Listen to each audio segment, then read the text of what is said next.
Tila trending at viral ngayon online ang kapamilya aktres na si Rhea Atayde matapos ibinandera ng kanyang ina na si Sylvia Sanchez ang iilan sa kanyang pasabog sexy videos na talaga nga namang agaw pansin sa social media.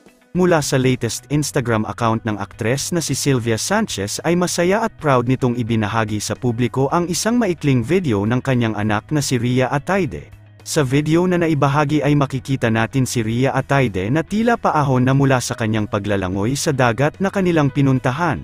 Sa video ay marami namang netizens ang tila nakapansin sa magandang hubog ng pangangatawan ngayon ni Rhea Atayde kung saan ay mas lalo pang ang umangat sa suot nitong black swimsuit.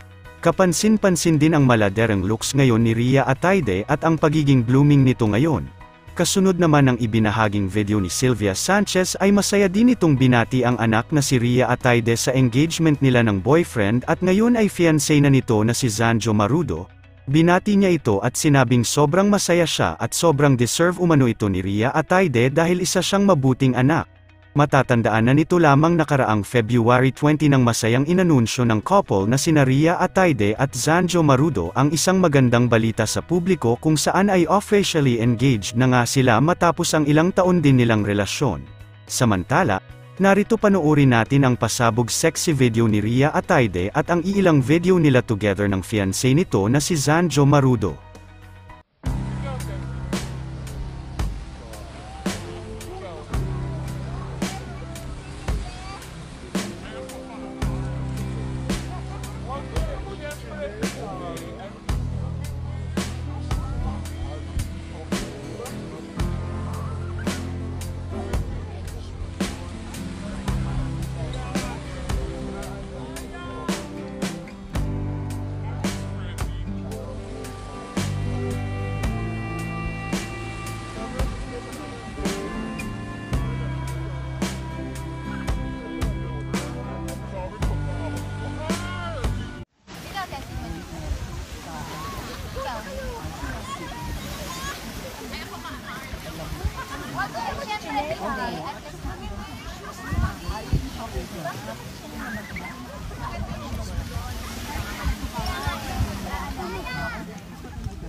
Lagi naming baon dito sa Tawi Beach.